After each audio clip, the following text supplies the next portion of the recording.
So we will just go down the line, just to make it easy, and have you introduce yourselves and just a little bit of your background about, obviously related to this topic, which is not just about starting a family in graduate school, but also in early career, so sort of pre-tenure life. I'm David Sears. I have a 2-year-old. So that means that she came along pre-tenure, but after graduate school. And well, there is an answer to this question apparently. I learned today as I was surfing Chronicle.com if they haven't had any advice about when to have kids and sort of thought processes that go behind it. And apparently there's just one of them. So just entering it very closely. We'll set it up.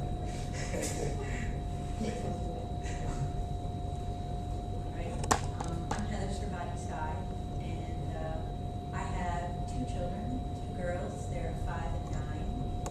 One was born right in the middle of my tenure time, and the other one was right on the edge. The plan was to, have the next one right after the process. After I submitted my material, then it was okay. But I'm a faculty member. We're both faculty members in educational studies in the College of Education.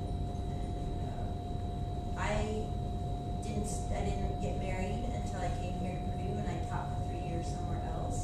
And so I met my husband here, and he was a staff member at Purdue, but he's no longer with Purdue. So while we were having our kids, we were both here at Purdue. He was professional staff. I should introduce myself. My name is Barbara Dixon, and I'm an associate dean in the College of Liberal Arts. I have a PhD in English. I have 3 children, and they are older than you are probably. They are 38, 36, and 33. And so I had them when I was 12. I had them when I was young. I graduated from college. I got married the next week. I had 3 children while my husband was in graduate school. Discovered that I actually didn't like being a stay-at-home mom like I thought I would. So I went back to school as a graduate student when my children were 2, 5, and 7, and got my master's and my PhD here at Duke. And so I think there are pluses and minuses to having your children when they're young and having them when you're older. And so, I think that as I tell my story, it's what I did. I'm not sure I would recommend it to anybody, but it has worked out. Speaking of recommending things, so my name is Jupiter Hatzad. I'm a graduate student, and my partner and I have a 3.5-month-old daughter. So pretty recent. I was 31, she was 31, so we kind of said, we're getting older. She's finished with her PhD, kind of waiting on me, and I've been in and out of grad school in different disciplines. But it's just, we're getting older, so we decided to have a child. It's hard to have a kid when you're writing and your partner or spouse is employed full-time as well. She still works at Purdue full-time. So definitely more stressful than before. Before I kind of took writing for granted, that just had free time, but you make it work in other ways. All right, well, we wanted to open it up to questions, if anyone has any specific questions.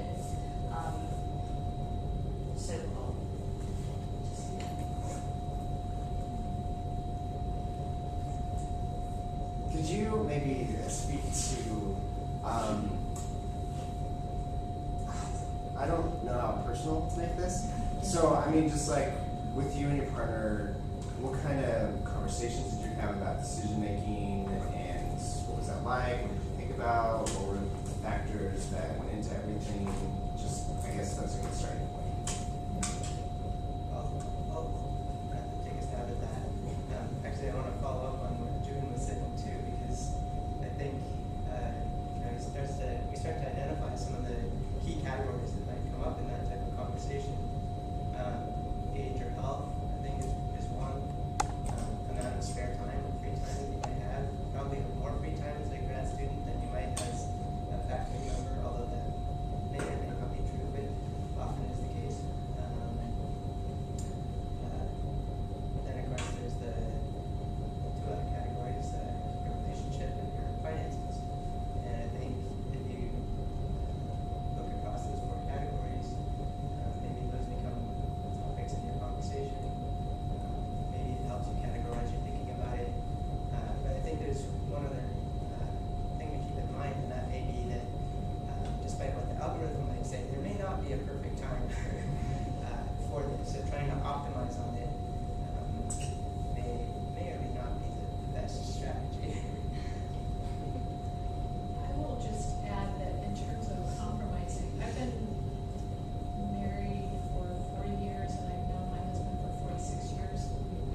I started grad school, because I started thinking this would be like a 1 month period where one of us had to stay home all the time.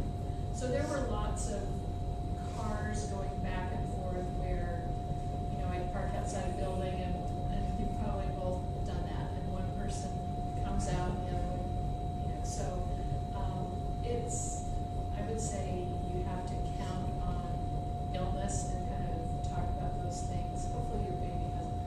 Not yet. But yeah, I would say constant, not constant, but renegotiation that happens over and over and over again. To add to that, like not only sickness, but in the first year of your child's life, the infant is pretty dependent on you. So I'm still in the process of this, but like we always have to be with, one of us has to be with the child. We're not paying for childcare or anything. I guess academia has some positives because your schedule can be more flexible a little bit. Jessica, my partner, is on campus 2 to 3 days a week, and then I'm the other 2 to 3 days when we work out. Like Wednesday's our flex day where, you know, one of us comes in or doesn't. You can do a lot of work from home as well too. Buy good like baby carriers or things. Typing while you're standing up, so your hands are free. You can still like cook food, you know, whatever. But it becomes like, you know, you're on your feet maybe all the time, like for that first year while you're doing everything. I mean, it definitely changes, and I can only speak as I'm in the process. I can't look back on it. Well, and I'm probably not recovering.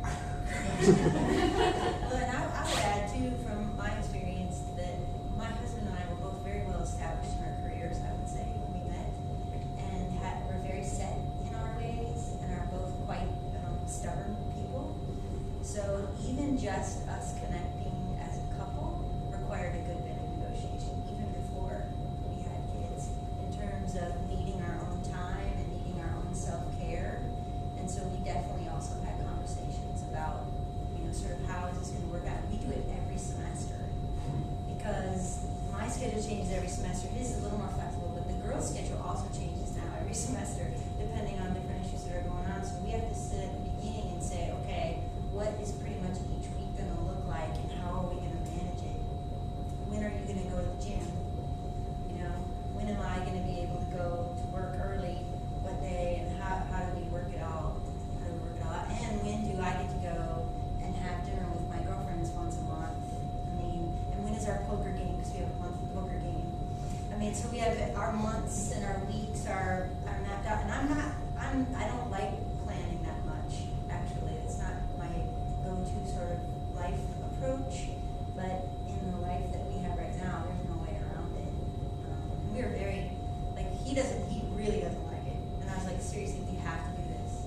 This is like, otherwise we won't have dates. We have a babysitter, and we give her the dates for the whole semester. These are our dates. And she just puts them down on her schedule, and then we have a sitter, and we know we're going. Otherwise, you know, that's what keeps us together as a couple, and also then the girls know, and they can predict when that's going to happen too, which is easier for them. So. Question. I have a question. As a graduate student, and you said you don't pay for childcare, but do you know how expensive this is? I don't know the exact numbers because we haven't looked into it, especially for an infant. It's pretty high. I know. Yeah. But I've had fellow graduate students around me.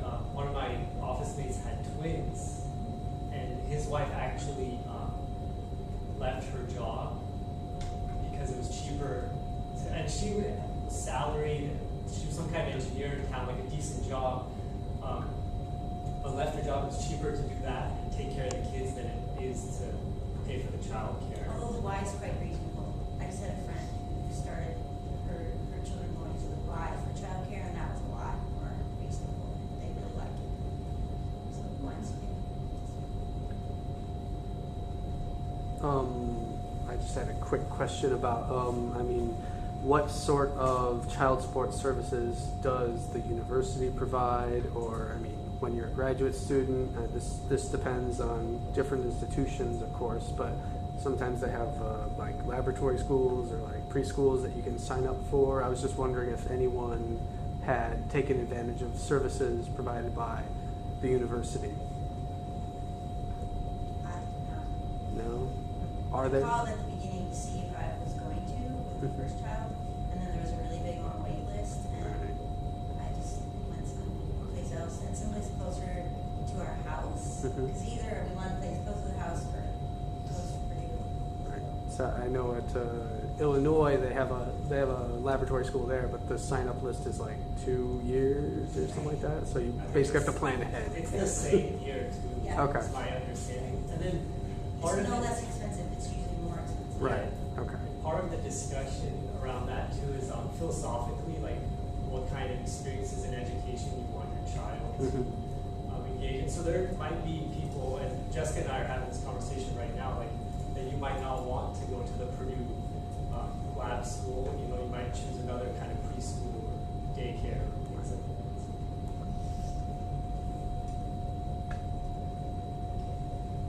So how does the job search thing go once you have kids in the process? Like, does that become more difficult to change the way you look at jobs or anything like that? I mean, I'm just completely clueless, so. It did for me. Okay. And this is actually complicated for me to talk about because I consider myself a feminist and I had job goals. And by the time I finished my PhD, again, my kids were older when I started, but I had a daughter who was 15 and very much ensconced in her school. And I had an opportunity to teach about 1,000 miles away. And I really always thought all the way through that I would do that. You know, it was, and my partner was also willing to move, but he'd been promoted to a full professor, and it's very hard. It gets harder and harder to move as you go up. So what I discovered was I was making a decision about whether to live somewhere else. And again, I kind of had always thought I would do that. But when it came right down to it, I felt like that was too high a price to pay, and so I didn't. And so that was a compromise that I had to make that other people wouldn't necessarily do. And again, I'm not saying that was the right thing. I guess I felt like it was right for me, but I just felt like I didn't want to miss that much, and I knew they wouldn't want to come with me. They'd want to stay right where they were in school. So that was challenging. And I will also say that I felt that some faculty members treated me differently because they knew I had children. And again, this was 30 years ago, so I'm hoping things have changed. But I kind of had to make deliberate choices. Like, I chose not to really talk very much about my kids at the university. I chose not to ever bring treats to any meetings, or I kind of suppressed some parts of myself because I wanted to be taken more seriously and not looked at as, you know, the mom in the family. And so that has an effect too. I hope some of those things have changed.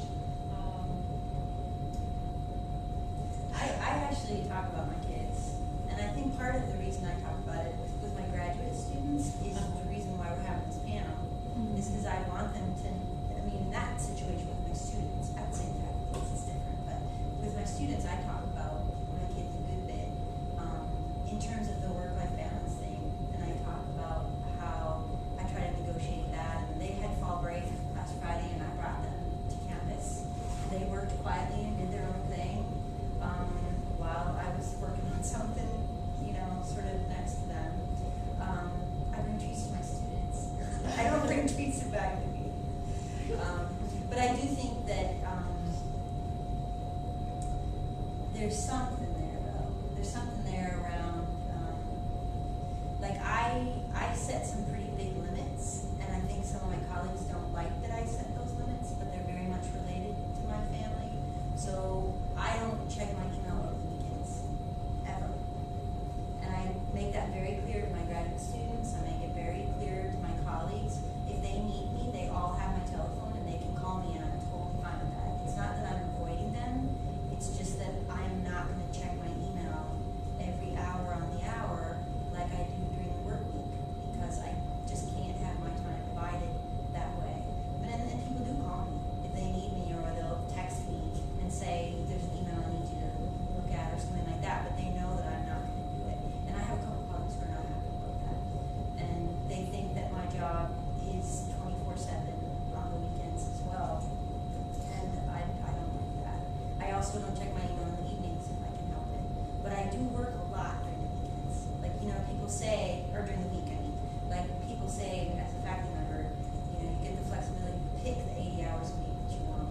And I think that's true.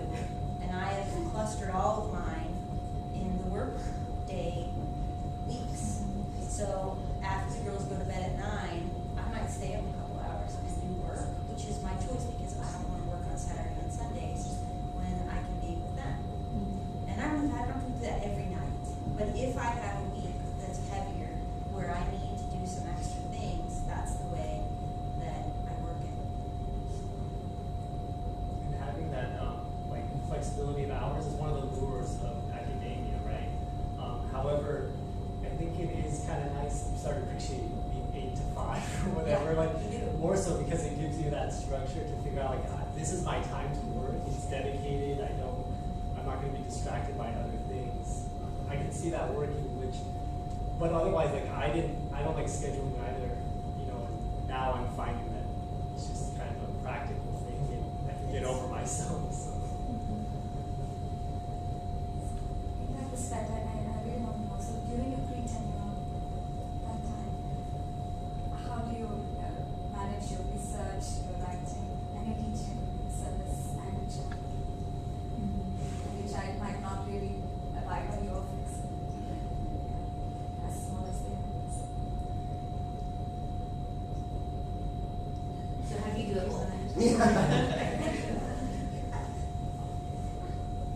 Well, I'm lucky because my wife is a stay-at-home mom, and so that gives me a little bit more time to work on the writing. And my husband's very supportive. He really understands the university system. And so even though he's not a faculty member or wasn't a faculty member, he really knows about it because he worked in the culture. And so that's very helpful. And he's a computer programmer. And so he now has his business at home. So if one of the girls is sick, they stay and pretty much, numb their brains out with TV while they're sick. And he just does, work next to them kind of on the couch. But in terms of writing, I'm also very scheduled. So Mondays are my research day at a minimum, and I don't schedule anything else on that day. And I come in at 6 or 6:30 on Mondays, and I have that big chunk of time to write and do work. And then I have other chunks during the week, but I know always that I have that one.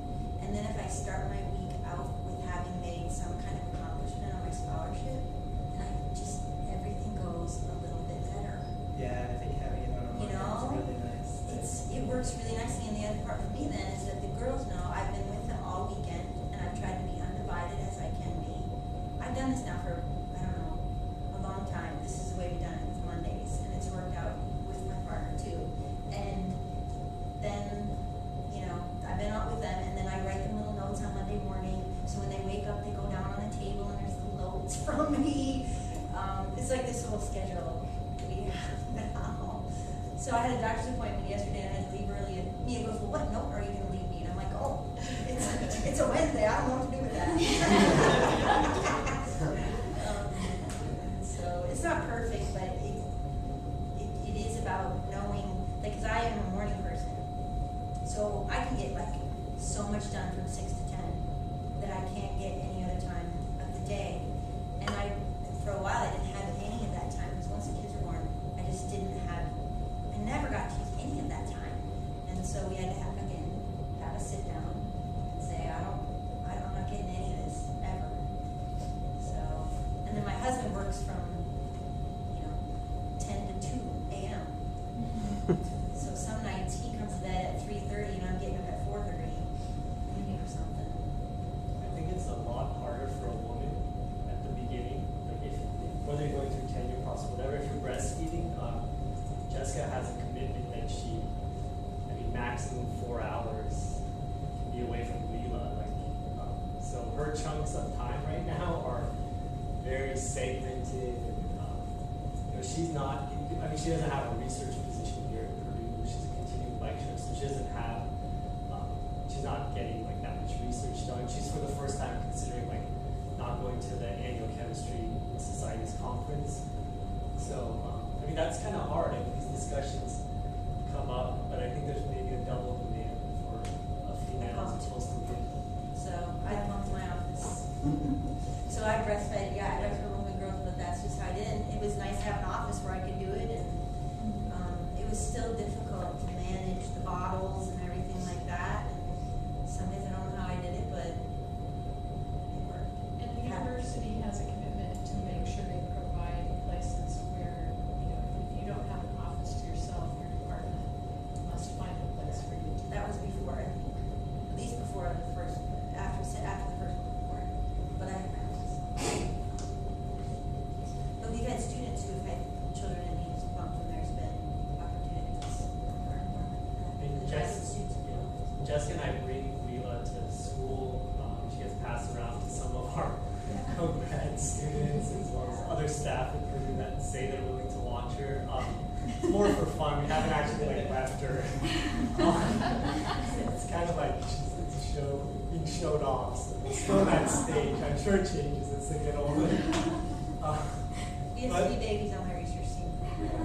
But Jessica breastfeeds in her own office in theory. So I mean, some things I think have changed, Barbara, but I like what you brought up because maybe there is still as Jessica maybe goes into the job search, if they know that you're maybe gonna have a second kid or something, which is something Jessica and I have talked about. I mean, nothing's for sure, but if you're pregnant or planning to, or you have an infant, and they find that out on the job interview, that's also hard too. Yeah. How does that affect your job search?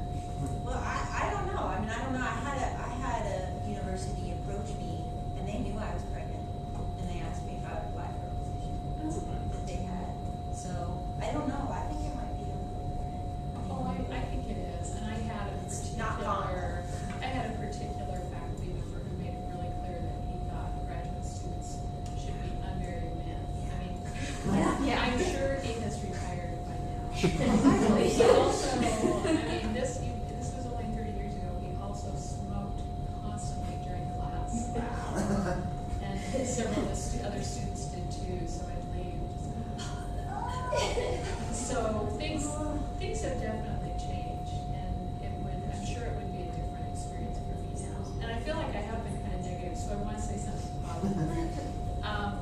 I felt that having children in graduate school, and again, mine were older, I didn't have an infant. I felt like it helped me be organized, because at first I thought, oh, I'm not as smart as everybody else. I'm not going to be able to do this. I don't have as much time. And what I discovered is that there is a lot of time wasted by socializing. So, and wondering who you're going to date. And so I really compartmentalized also. I just decided, well, what are my kids going to be saying in their therapy sessions 25 years from now? And so I would say, I made a commitment that I was going to be completely available from 4 to 8 on weekdays, and that I was really going to maximize my time during the week and late at night. And I felt like I really had to segregate those things out and not be distracted with either of my jobs, because it was basically 2 full-time jobs. And I did really well in graduate school. I finished before some of the people that didn't have these other distractions, and so it was definitely a good, it can be a positive thing, but Kids are so wonderful. yeah, it's really fun, and they can relax you. I mean, not always, but but it's distracting, and they're sort of not 17th century British lit, so. And I had a friend tell me too, but I think for me, I have a lot of friends who are, I almost have a lot of friends that are older than me. I don't know, but I've had so many people tell me, appreciate your kids while they're young, and so I'm trying to schedule, like you say, compartmentalize it in that way so that I can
really established and exactly and we love to welcome them.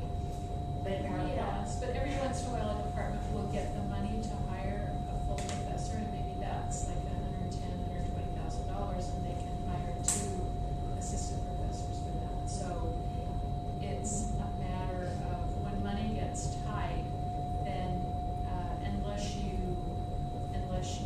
are at a point where maybe you could be a distinguished professor, and then things pop up. And I also have to add that my husband is in a very, very narrow field. And so finding some, I mean, I think it was a miracle he got this one job. Wow. Because he actually stayed an extra year in graduate school with me and these 3 little kids, not getting a job the first year, and it was looking very likely that he might not get an academic job at all. His specialty is Portuguese.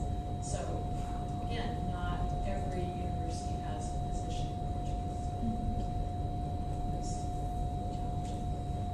Sorry, out of curiosity, what discipline are you in? I'm in curriculum studies in the Department of Curriculum and Instruction. So Okay. curriculum studies, I'm biased, but we're a little more open. I've been to conferences.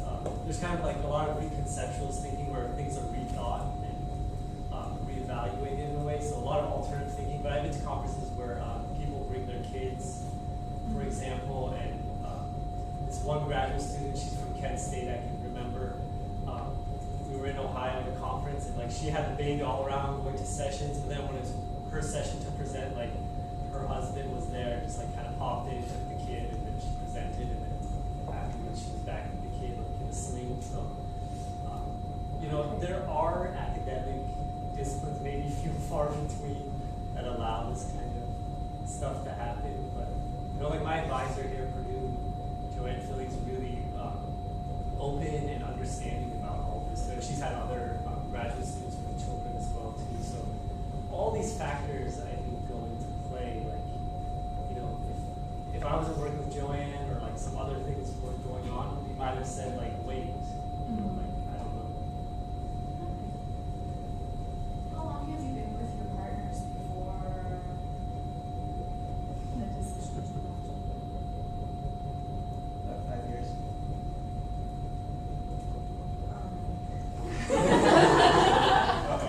Not so long. Okay. No. I mean, it was. But we were totally ready. So we got married, and it was like a couple years after that we had our 2 years. I'll see your 2 years, and I'll measure 6 weeks. Yeah, I got married, and I actually wanted to be a mom, and so didn't do anything to keep from getting pregnant. I got pregnant really quickly. Jessica and I have been together for 10 years. We met in undergrad at 21, and then at 31, she stopped taking like birth control, and we were just like, let's see what happens. Unfortunately, it happened right away. Unfortunately. But like, so we were together for a long time, but we enjoyed our life. Like we traveled, we did stuff, we did other things. That whole flexible schedule. So we had a lot of us time. So in that sense, like I'm happy with us having kids later. I'm thinking that into your 30s is later. But at the same time, a lot of graduate friends and peers had them in even their first half of their 20s and stuff. There's something to be said for that too, because you have probably a lot more energy. Like, I still think I'm very No back energetic. trouble. Yeah. I think everything trouble. So that kind of stuff. Physically, you're. I don't know if this is really personal, but in terms of like planning the pregnancy, so before you get pregnant, because we all kind of have fairly scheduled lives, what kind of planning went into maybe deciding what time of year if you want to have kids, or even just at what point in your career, like you said, you were tenure track and you had kids kind of before and after. Was there planning in terms of like, okay, well I need to be through with this before I consider being pregnant? And I mean, you can try that, but it doesn't always work that way.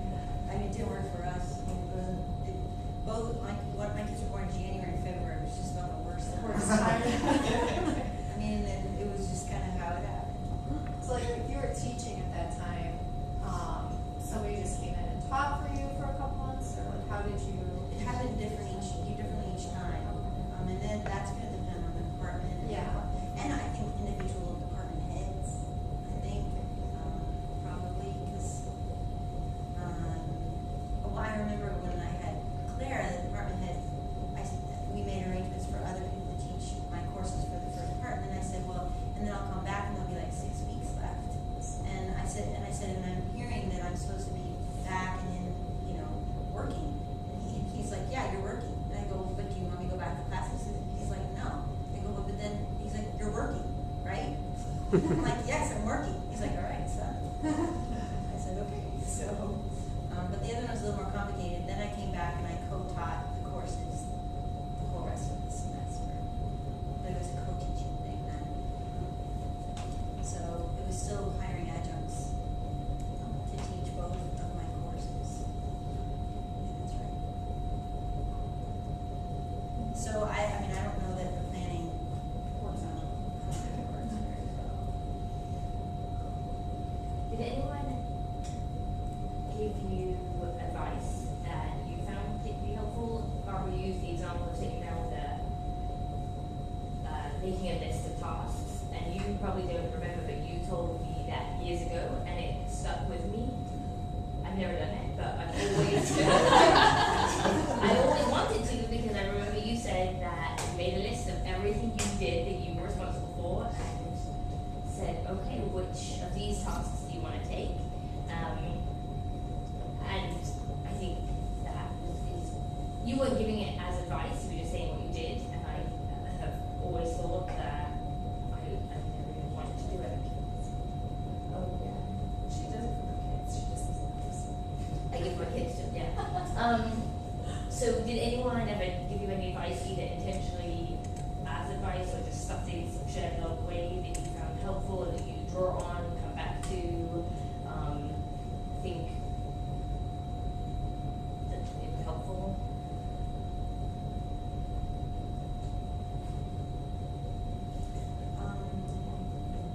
I think now, like in our department, and I think this varies too, departments are different in terms of how the stopping the tenure clock works. And I think our department could have been more forthcoming in that information when I was going through the process.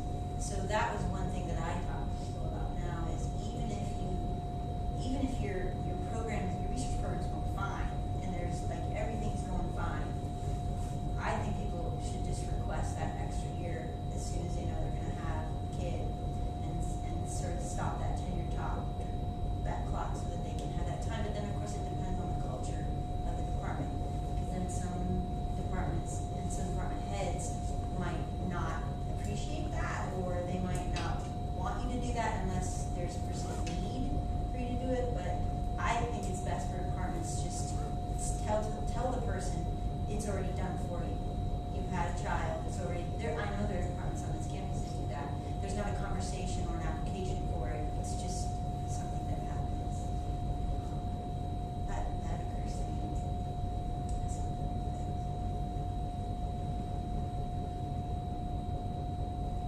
I had another one too, but it's the flip side of the listing. I had a friend tell me that her and her partner, and it's not necessarily about kids, it's about just being a couple, is rather than the things that need to be done are the 10 things that you need, like, to happen in the household. Like, 10 things you need, like, I always need milk in the fridge. My husband, my partner, when the meal is done and he's ready and he says it's time to eat, everyone needs to come immediately. And if everybody doesn't come immediately, it's not good. The kids and me. And so we negotiate that list too. So we come to it and we say, okay, that's one of my 10 things. And then we go, okay, no questions asked. That's one of my 10 things. So he needs orange juice, I need milk. He makes it happen. The other person monitors it, like helps. It becomes something that you work on together then, rather than something that the other person becomes annoyed by. Because then you know about it, and then you're like, there's not milk in the fridge. I'm like, I know. And he's like, I'll get some. Well, it also tells you how you can be most helpful, right? Right, And it a lot of does. this is prioritization. It forces Right. you to prioritize. Right. And so, I mean, taking that 4-hour chunk from 4 to 8, right? Yeah. The time passes so quickly. People say things like, they change it every day. And I thought, that's got to be hyperbole. But no, it's true. But when they're little, every day, you can see something new. And so it really pushes you to prioritize so that you have time for your kids. And then time for each other.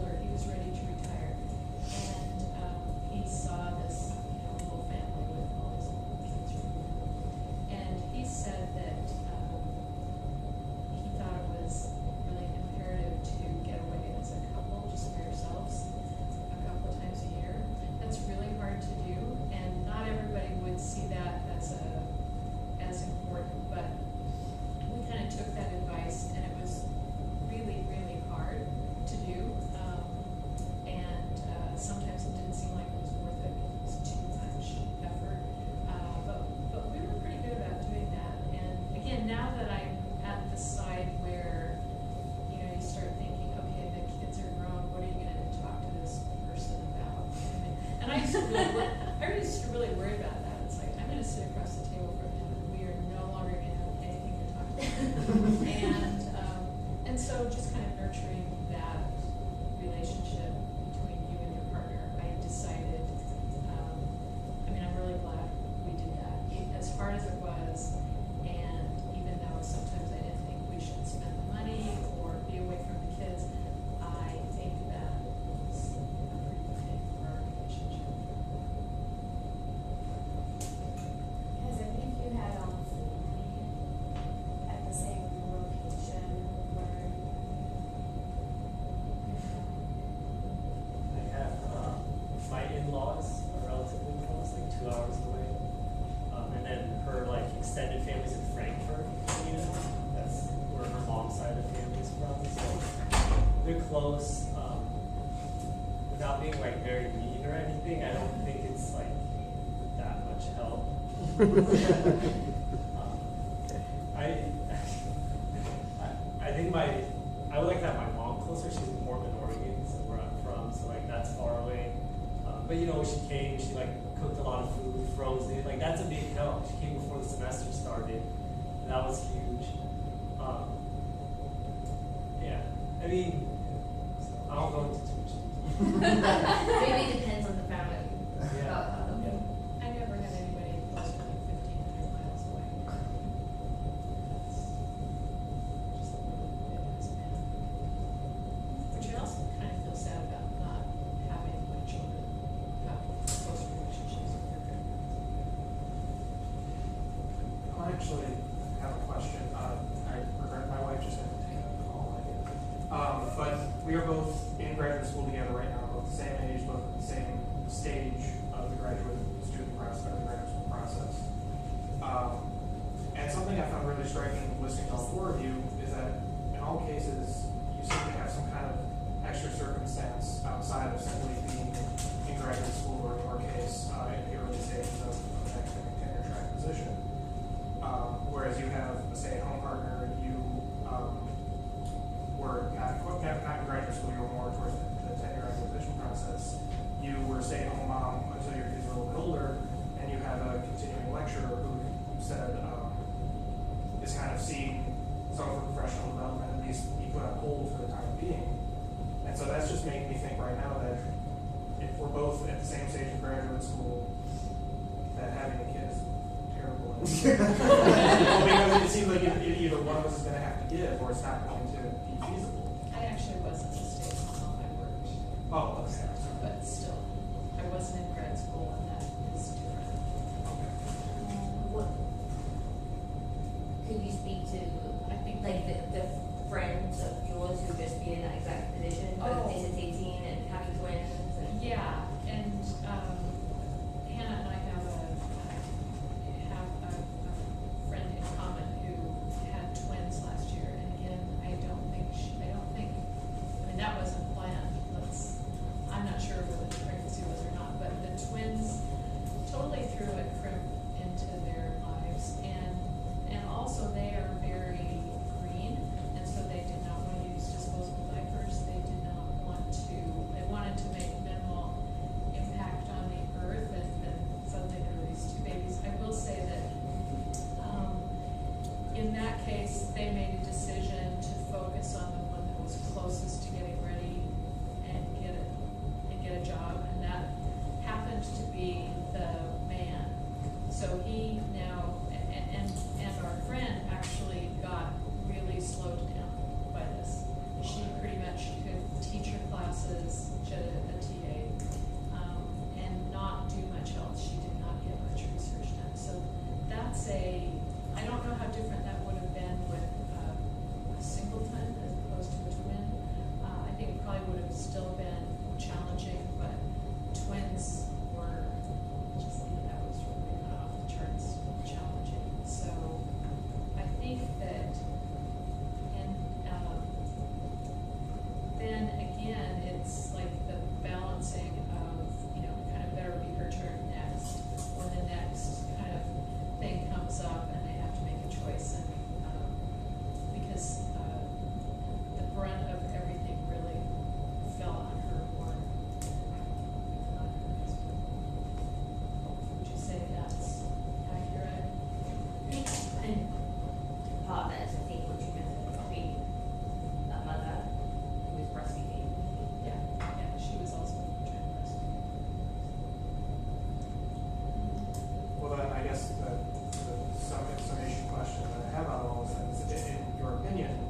without some kind of external circumstance, whether it's someone who has a different type of job that can be more flexible or things like that, is it feasible to balance a newborn child, especially, along with kind of the responsibilities of being in an academic field, the research and education aspects of it, and all of it kind of combined? I have 3 students on my research team that have babies while they're in graduate school, and 2 of them are married. So 2 students on my research team that have adopted, and they have done it. The other one actually is now a single mother doing it, and she's doing it. And in our program, in counseling psychology, our students are doing practical placements while they're working on their dissertations. And right now, while they're applying for internship, which is a year-long residency like physicians do. So I don't know how they're doing it, but they are. They're doing it. And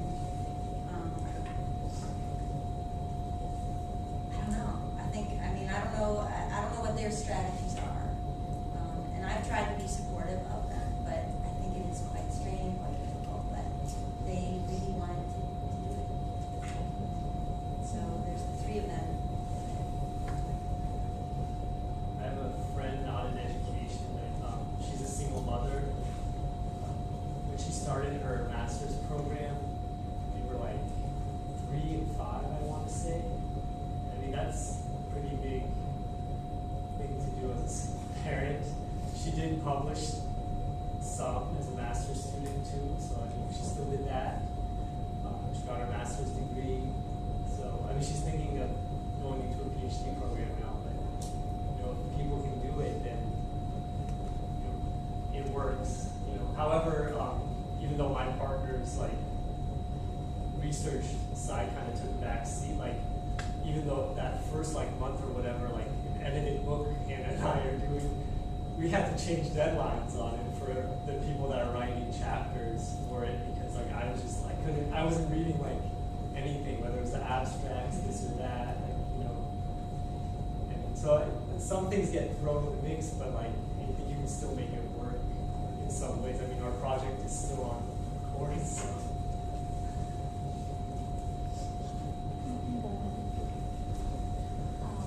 I had almost given up on asking that question because I'm in the wrong side of 30 and without a boyfriend, so I was thinking at some point I may consider a single mom. And I was like, oh, the story that I said seemed almost impossible. But what would you consider as a better option? Would it be more difficult being a single mom and a graduate student, or in a pre-tenure position? Yeah, I was actually going to ask not for the single mother's part, but is it better to be done having the children before you start looking for work, or just you deal with it whenever it happens, or? I don't know this is the right answer. I think it depends on. There's never a good time. That's what I think. It's never a good time. So you just do it and make it work. Part of it. I mean, you know, I mean, The converse is true. I mean, everybody can It's tell always you. a good time. You can hear people talk so much about all the difficult parts of having children, but and people can't talk very well about all the amazing, wonderful, joyful parts because it's very difficult to put that into words. I think it's very easy to talk about all the difficulties and the challenges, and really hard to talk about what it's like for, you know, a 3-year-old to look at you and say, "Thank you, Mama." I mean, that is really hard to explain. You also have to be willing to maybe like challenge some social norms and stuff. Jessica and I think have, that's right. we go out to restaurants and eat. Leela, she's relatively like good baking, but like, you know, she gets a little fussy, wants to be helped another way, wants to be bounced. Like we went to La Scala once, and you know, she was in her car seat asleep when we got there. She sleeps in the car, and then she was sleeping, and then like by the time our main courses came, she woke up, and if you leave her in her car seat, she'll start crying.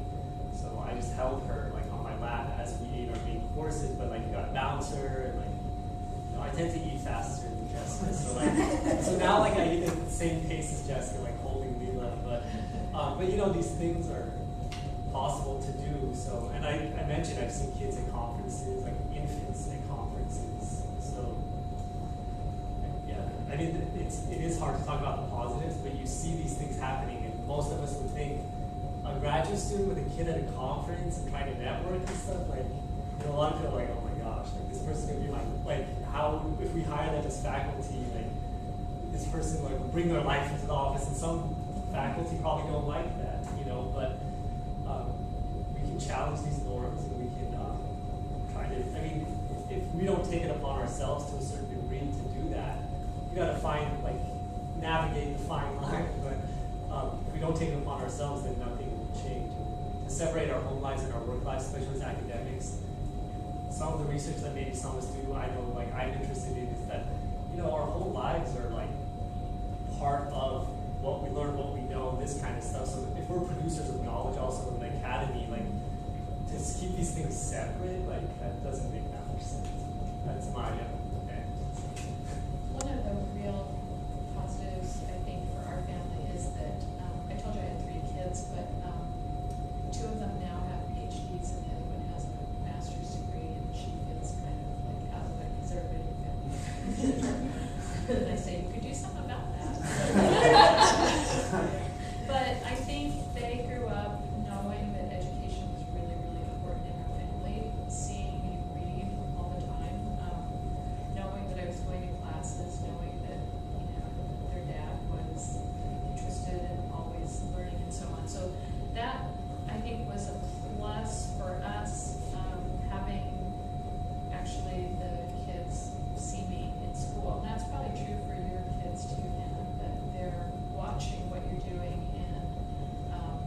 and I know that my kids have told me they're proud of me for being able to balance everything, and that feels pretty good. So I feel like yeah, it is hard, and I think I would not want the responsibility of telling anybody, oh, have a baby.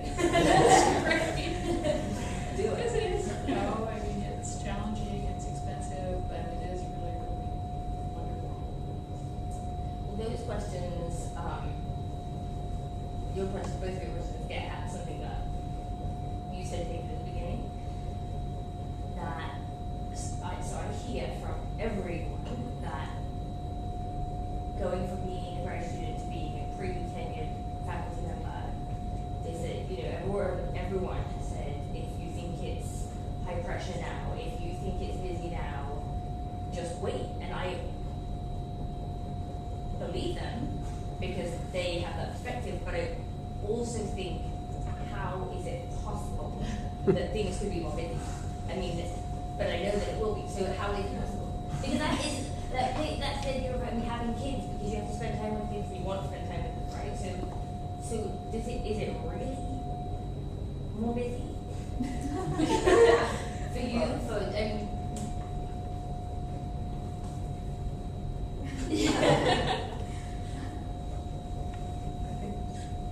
think so. I mean, I think that maybe it's a little bit less flexible.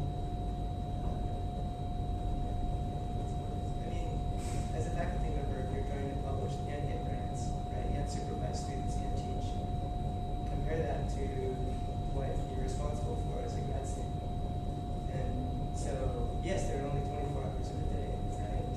And so it may be that you're already using those as effectively as you can. But it may be that when you get into a faculty position, suddenly you realize, well, there's some other things that I now need to sort of try to take care of. But there are times during the semester when it's a little bit easier and times when it's harder. So certainly when you're on the job search as a grad student, I mean, and you're probably doing your dissertation at the same time, right? That year is potentially one of the busiest years you may ever experience, right? So you know, I'm not trying to say that it's always busier for faculty or always busier for grad students or whatever. but perhaps certainly more pressure. maybe, because if I don't publish now, I just haven't published. Well, plus I think with grads, I mean, depending on your program, there's often the ability to take one more year. Right? And so, again, that's a case where, as a faculty member, you may not have that kind of option.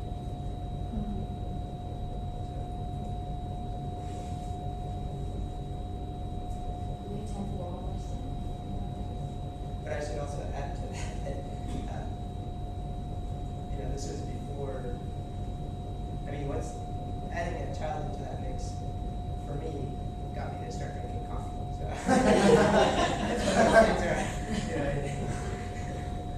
you start to figure out how to make things a little bit more efficient. So I'd start to bike to and from work so that I would try to get some exercise rather than having time to go to the gym.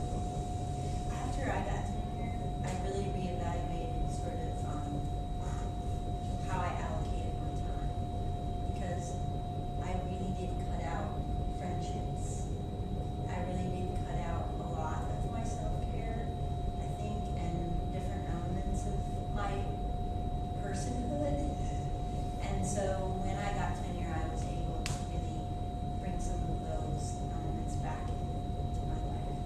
And so I think that's where it took its toll for me a lot. I could have taken care of myself better. I mean, but it's not a very healthy process. I mean, graduate school didn't have a family. I mean, and the secretaries that I lived, they were like, "Do you have a bed in there?" Yeah. So. And I should make it clear that I don't have a tenure track job. And I have a PhD, I have an associate dean, but I'm 100% administration. And I should also say that I was underemployed for a couple of years before I got that job. And that was related to needing to stay in the same area. Like deciding that I wanted to live together with my partner rather than live separately, which many people do, and they seem to do okay. I've also seen I have seen people do that and they get divorced, and that's just the reality, because it's really hard to maintain a relationship far away. So that was kind of, so I didn't have the pressures of being tenure track. I had maybe the pressures of trying to get my salary up in a non-tenure track situation. Not even close to Actually, where I was headed with asking about your discipline was actually, where are you in the process? Oh, sorry. That's okay. Sorry. I close to having my prelims done. I'm behind on that. Okay. So This is a sensitive question. I understand. I'm supposed to just get my proposal done real fast and have that defense too. And then, yeah. Okay. So, I mean, No, I've done a lot of data Pre or collection. post prelims. That was the only Yeah, thing. I've done a lot of data collection though, so that helps. So Okay. I'm kind of doing it in different order. So. Okay. So you're doing your proposal, is that what you're saying? And the prelims? I haven't defended them yet, but I actually submitted my last question yesterday to my third committee. I've done right. I've not done revising them, obviously. Our process is kind of back. All right, well, thank you so much. Grab some food on your way